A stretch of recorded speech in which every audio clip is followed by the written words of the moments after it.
lógico que eu iria apresentar o nosso próximo palestrante, que vai trazer um outro olhar, que é o olhar, então, da qualidade do atendimento nas políticas públicas, né? O nosso próximo palestrante é o Dr. Arnaldo Sala, doutor em Medicina Preventiva pela Faculdade de Medicina da Universidade de São Paulo e é formado em Medicina pela Faculdade de Medicina com residência médica em Medicina Preventiva. Atuou por muitos anos no Centro de Saúde Escola, professor Samuel Barnsley Pessoa, da Faculdade de Medicina da USP, e assumindo a direção da unidade no período de 98 a 2003. Atualmente coordena a área técnica de atenção básica da Secretaria de Estado da Saúde de São Paulo. Doutor Arnaldo, por favor.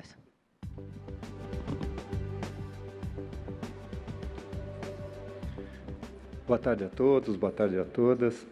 É uma honra poder estar aqui conversando um pouco, apresentando algumas das nossas experiências e aflições também, quando a gente fala em política pública voltada para a primeira infância. Eu vou fazer uma fala que, enfim, vai tentar um pouco buscar algumas questões, alguns dilemas que a gente enfrenta na hora que nos propomos a fazer política pública para o desenvolvimento da primeira infância. Isso parece uma coisa, assim, sob um certo ponto de vista, muito complexa e, sob um outro ponto de vista, muito simples. Mas eu acho que a gente precisa muito mais do que apontar, assim, o caminho é esse, a gente ter momentos de reflexão e tentar entender, enfim, quais são os obstáculos para que a gente não tropece neles. Tá? Então, a ideia é um pouco levantar algumas questões. Então, eu vou tratar um pouco essa questão da qualidade no atendimento de saúde da criança pequena, sob esse ponto de vista das políticas públicas. Mas eu queria começar falando um pouco da questão do desenvolvimento da criança, quer dizer, assim, conceitos básicos que a ciência, a neurociência em particular, nos traz e, de alguma forma, inspira o que a gente vem depois a propor como política pública, né? Então, lembrar, então, inicialmente, que os primeiros anos de vida são os momentos mais sensíveis para o desenvolvimento cerebral da criança, né? E, nesse período dos primeiros anos de vida, e, na realidade, isso começa durante a própria gravidez, né? Se estabelecem grandes quantidades de sinapses neuronais, né? Então, esse é um período importantíssimo e que, então, merece uma atenção especial da gente, né? E o desenvolvimento da criança não se dá por si só, né? Ele depende da interação que essa criança tem com os adultos, com as pessoas que o cercam, com o ambiente no qual ela interage. Então, esses são elementos importantes, e eu acho que isso já foi, de alguma forma, comentado desde o período da manhã, né? Então, isso não é exatamente novidade, mas é um pouco recapitular para a gente entender melhor do que é que nós estamos falando quando a gente diz uma política pública, né? No entanto, então, esse período dos primeiros anos, ele é extremamente favorável, né, no sentido de eu propiciar a melhor possibilidade de desenvolvimento, estimular essa criança da melhor forma possível. E, por outro lado, ela é também um período vulnerável, né? Então, se alguma coisa der errada, né, esse erro, né, essa coisa errada, ela vai repercutir em todo o desenvolvimento posterior da criança e, possivelmente, até a vida adulta, né? Então,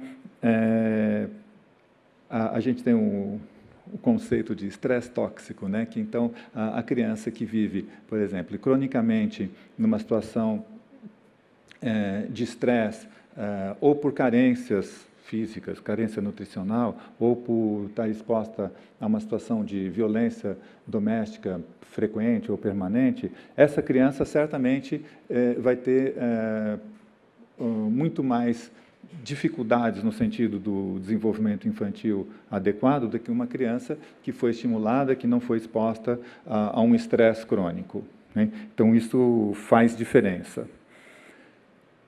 Os períodos, aqui é só um gráfico mostrando que o desenvolvimento da criança começa no período ainda da gestação. O zero aí no eixo horizontal é o momento do nascimento da criança. Então, vocês veem que as funções cognitivas já começam 3 meses antes da gestação, né?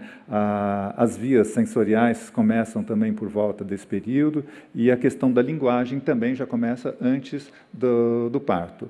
E no primeiro ou segundo ano de vida, a gente tem o pico do desenvolvimento dessas funções, né? E depois, nos períodos posteriores, esse desenvolvimento continua, mas numa velocidade bem menor. Então, por isso, qualquer dificuldade ou qualquer interrupção do desenvolvimento nesses primeiros anos, ele acaba gerando um dano, né, para o desenvolvimento dessa criança, que vai repercutir depois na vida adulta.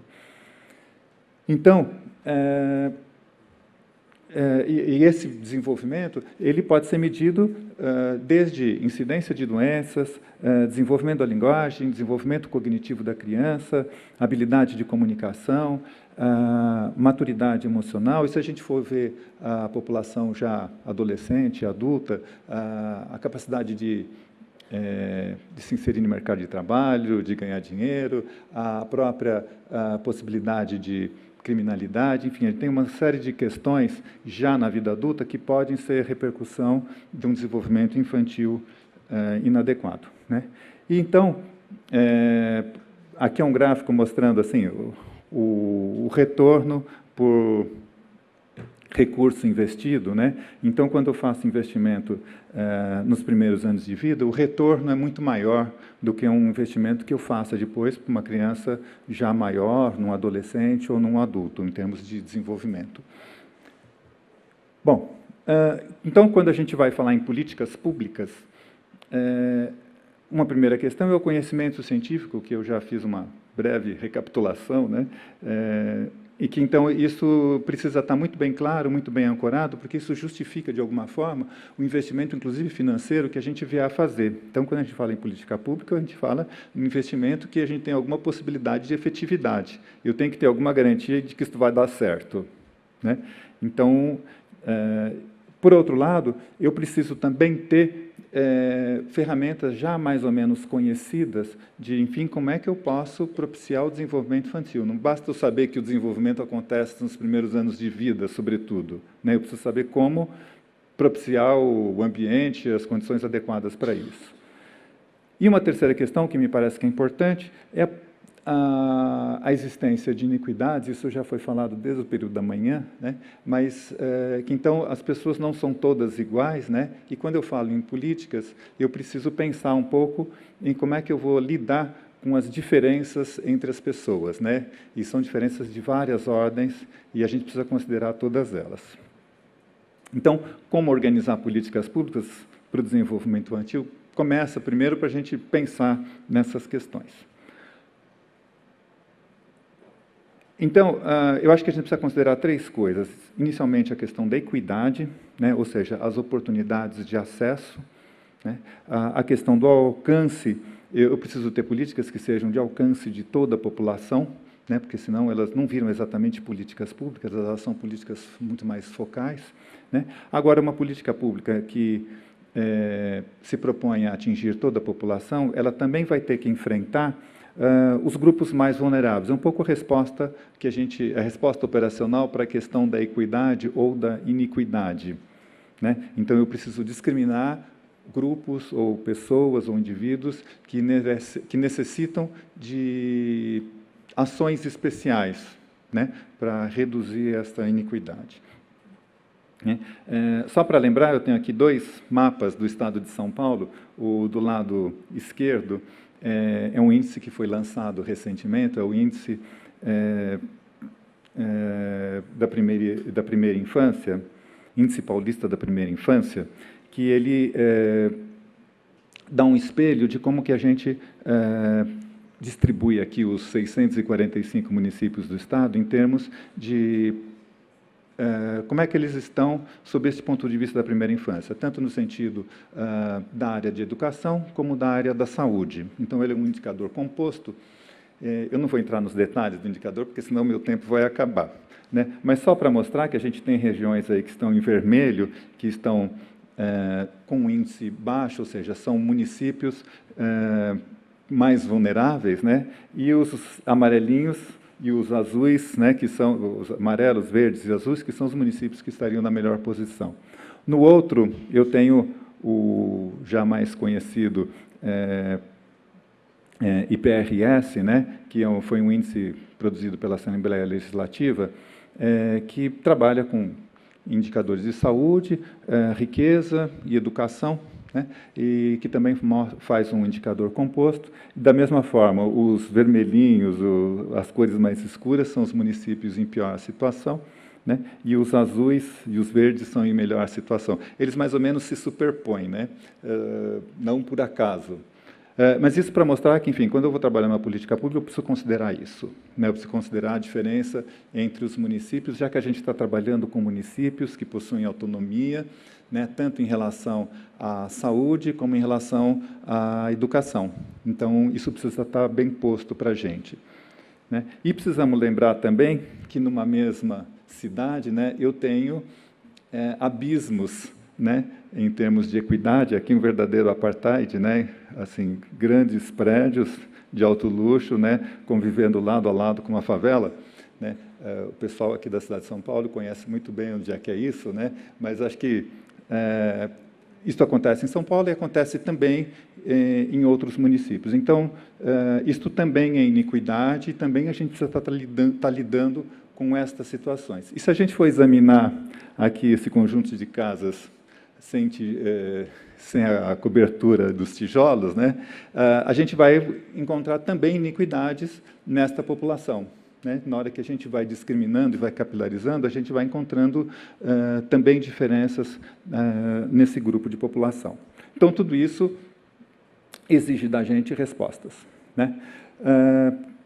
Na perspectiva da população como um todo, né, eu preciso pensar como é que eu vou fazer ações indistintamente. Eu vou pensar aqui as gestantes e as crianças de 0 a 3 anos, né, sob esta ótica aí do desenvolvimento infantil, né, e na palestra do começo da tarde, né, nas duas palestrantes, elas deixaram bem claro, né, a importância da atenção à gestante, né, como parte aí do projeto de desenvolvimento infantil, né. A vantagem é que envolve toda a população e não discrimina os indivíduos, ou seja, eu posso criar uma política que mobilize o conjunto social como um todo. Então, isso é uma enorme vantagem, né. A desvantagem é que, muitas vezes, isso é caro, oneroso, às vezes dificulta eu modificar comportamentos na população e, às vezes, eu não consigo priorizar adequadamente os indivíduos em desvantagem. No entanto, numa perspectiva de vulnerabilidade ou de alto risco, eles não são sinônimos, né? Quando a gente fala em alto risco, a gente está muito mais falando nas questões de risco estatístico, né? Então, sei lá, um prematuro tem um risco estatístico maior de ter tais ou quais problemas do seu desenvolvimento. Mas, quando eu falo de vulnerabilidade, eu estou pensando numa questão mais complexa, que envolve não só esse risco estatístico, né, mas que envolve a inserção social desta pessoa, a possibilidade social dela lidar com esta diferença, né, e na possibilidade de ela ter acesso a programas específicos do poder público, por exemplo, né, para enfrentar essa desvantagem inicial que ela tem. Então, eu penso a questão da vulnerabilidade de uma forma um pouco mais complexa. Então, eu preciso pensar como é que eu vou está tratando, né, tanto as gestantes como as crianças sob esse ponto de vista da vulnerabilidade. Isso será muito importante também para a gente desenvolver uma política pública que seja efetiva. A vantagem é eu poder discriminar positivamente esses indivíduos e focar ações mais intensivas nele, né? A desvantagem é que eu não envolvo toda a população, né, se eu ficar só com uma política focal para a vulnerabilidade, né? Então, e ela, em geral, acaba não desenvolvendo comportamentos saudáveis para o conjunto toda a população, porque ela vai estar trabalhando focadamente num grupo mais vulnerável. Então, eu vou precisar equilibrar um pouco essas duas perspectivas, ou seja, uma perspectiva mais de âmbito populacional e está trabalhando em conjunto com uma perspectiva focalizada numa população vulnerável, no sentido de eu estar lidando, de alguma forma, com a iniquidade que a gente já conhece. Bom, então, quando eu vou estar trabalhando num projeto, em geral, em primeiro lugar, eu preciso pensar na viabilidade dele, né? Então, um projeto piloto é sempre uma oportunidade interessante para a gente verificar se as nossas tecnologias funcionam numa pequena escala, né? E o problema depois é, na hora que a gente vê que funciona num ambiente pequeno, bem controlado, etc., e eu vou dar uma escala maior para isso, né? Eu vou estender a cobertura do meu projeto, eu acabo tendo dificuldades de manter a qualidade do meu projeto piloto, que foi muito bem cuidado, com pessoas militantes, envolvendo uma população pequena, em condições especiais, com recursos financeiros, inclusive, diferenciados, etc., etc. Quando eu vou para uma escala maior, eu acabo perdendo um pouco, ou posso, pelo menos, né, perder um pouco dessa vitalidade do projeto piloto. No entanto, isso, objetivamente, é posto para a gente como gestor de políticas públicas, né?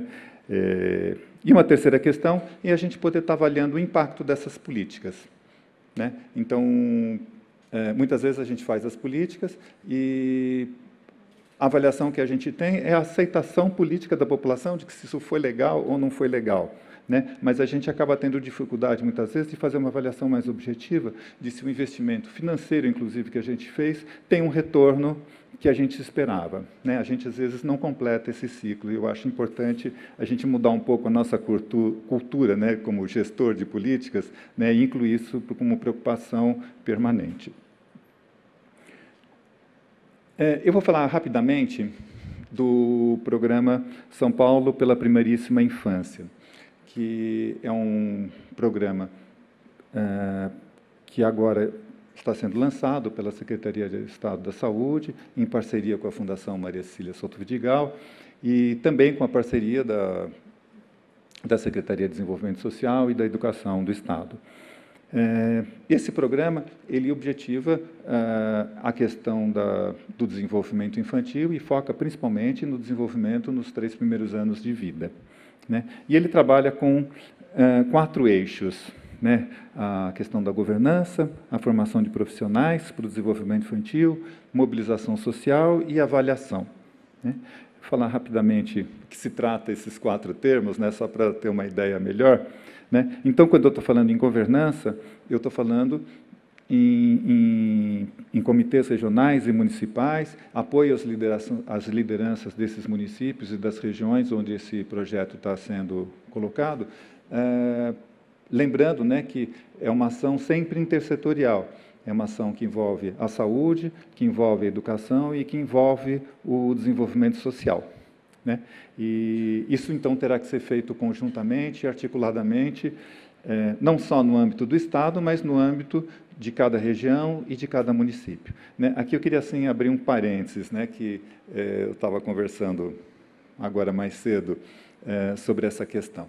No caso da saúde, a Secretaria Estadual da Saúde, ela também não opera os equipamentos de saúde dos municípios, né? Sobretudo os equipamentos de atenção básica, os centros de saúde, unidades básicas de saúde. Quem opera isso são os municípios, né? O Estado faz a gestão disso, ou seja, a gente induz políticas para esses municípios, a gente faz orientações técnicas, a gente faz pactuações com esses municípios, a gente induz, de alguma forma, que eles adotem certos padrões de qualidade para suas unidades.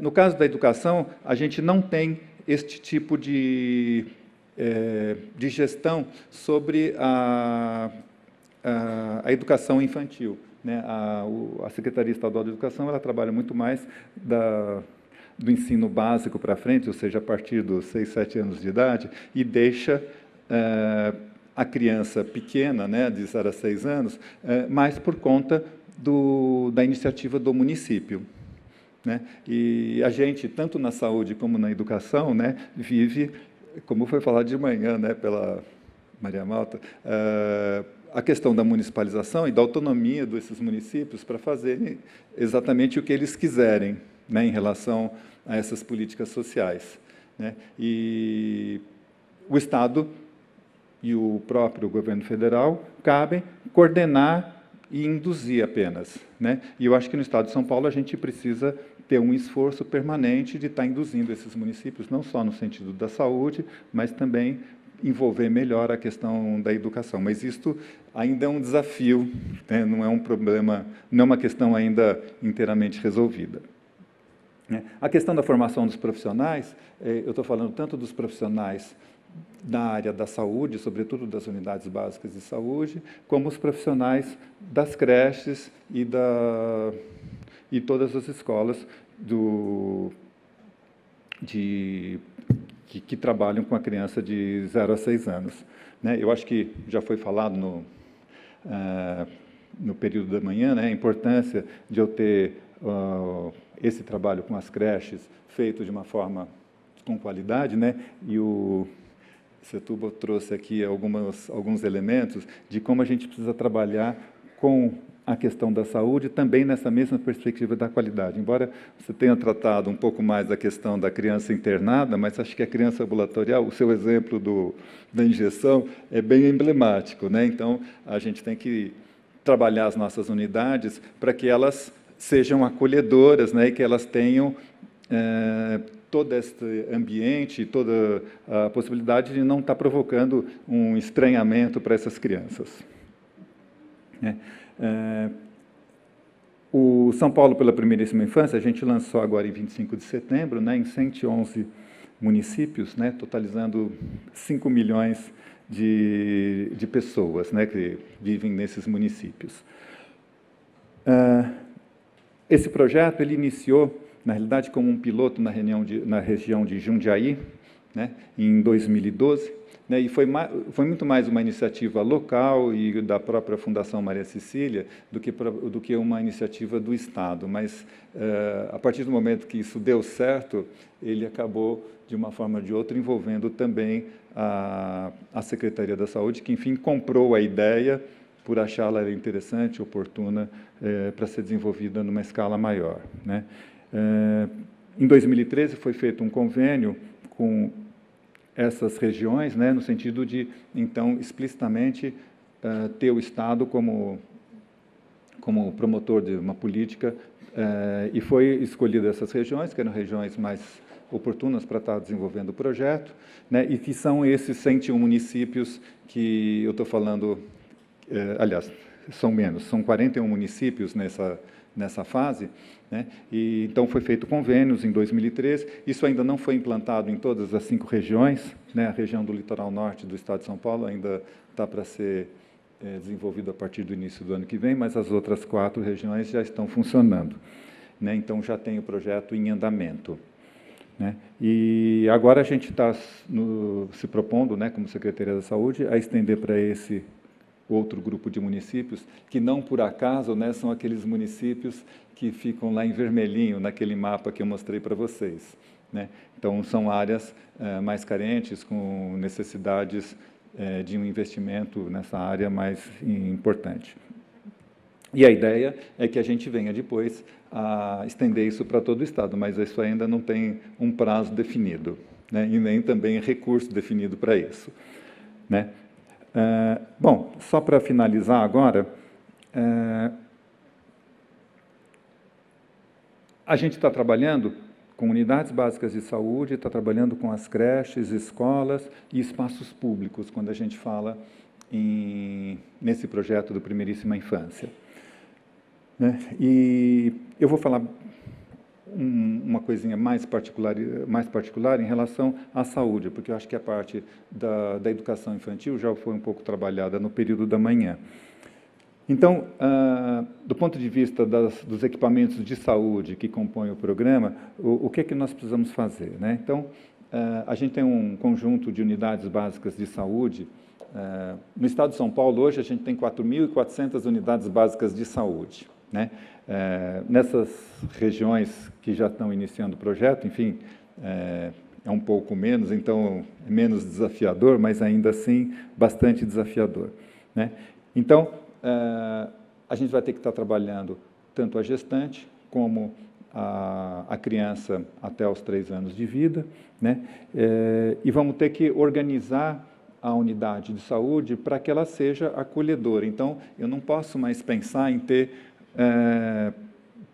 uma unidade com aquela cara sisuda, né? Aquelas paredes todas pintadas de branco ou sujas, né? de marrom, né? Como acontece muitas vezes, mas eu preciso começar a ter um ambiente agradável para essas unidades, eu preciso ter um espaço lúdico dentro dessas unidades, a própria decoração dessas unidades precisa ser trabalhada, né? Para que isso seja um ambiente mais familiar para as crianças, né? Eu vou precisar fazer com que os processos de atendimento, né, tanto o atendimento do médico, como o atendimento do enfermeiro, o atendimento em sala de vacina, enfim, todos os espaços por onde passam as crianças, sejam retrabalhados, né, nos seus processos, no sentido de ele poder ser não só mais acolhedor para as crianças, né, mas principalmente serem espaços onde eu possa estar reconhecendo as demandas específicas dessas crianças, dessas mães e dessas famílias, no sentido de identificar, enfim, onde é que eu vou estar precisando atuar, onde é que eu vou precisar estar focando, né? Então, eu vou ter que estar fazendo um trabalho não só na unidade de saúde, mas eu vou ter que estar fazendo também um trabalho externo a essas unidades. Então, essas unidades, isso na atenção básica já é uma rotina, né? Então, a participação do agente comunitário de saúde, que visita as famílias periodicamente, então, nós vamos ter que envolver esses agentes comunitários de saúde também nesse trabalho. Então, ele tem que ter um trabalho que seja também externo à unidade, né? Que então eu também possa, no reconhecimento do próprio território, das famílias que vivem lá, está podendo identificar quem são as famílias que eu preciso identificar ações, quem são as famílias mais problemáticas e como é que eu vou lidar com elas, né? Isso tudo ainda não tem receita de bolo pronta, acabada. A gente tem algumas iniciativas, tem algumas indicações bastante produtivas em relação a isso, né? E por último, só lembrar, né, que quando a gente fala em creche, a gente não, aqui nessa situação, a gente não fala apenas nas creches formalizadas, sejam públicas ou sejam privadas, conveniadas, etc., mas a gente tem, sobretudo em bairros pobres, as creches informais, ou seja, a vizinha que cuida de uma meia dúzia de crianças e recebe algum dinheiro por fazer isso, né? Então, se as nossas creches formais já têm problemas de qualidade, imaginemos o que não tem neste grupo que fica sob cuidado de uma pessoa que não tem nem qualificação, nem estrutura física e muito menos insumos para lidar com essas crianças durante o período do dia. Então, isso cria também um desafio novo para a gente estar trabalhando a partir das unidades de saúde. Eu acho que, então, só para finalizar, né, a gente vai ter que investir maciçamente no treinamento, na capacitação desses profissionais, e vamos ter que investir maciçamente também em estabelecimento de protocolos de trabalho, enfim, formas padronizadas de organizar a unidade para que a gente possa garantir que esta política seja extensiva, né? Então, se eu não tiver padrões de atuação, isto fica mais difícil. Então, a gente está falando aí em linhas de cuidado, né? Bom, o resto eu já falei um pouco, né, antes de apresentar o slide, né, que é a ação no território, envolvimento dos cuidadores das crianças e as creches informais. Eu acho que é basicamente isso que eu queria trazer, ela é mais uma apresentação assim provocativa do que assim prescritiva de como vamos fazer, mas eu acho que esse espaço se presta muito mais a esse tipo de conversa. Muito obrigado.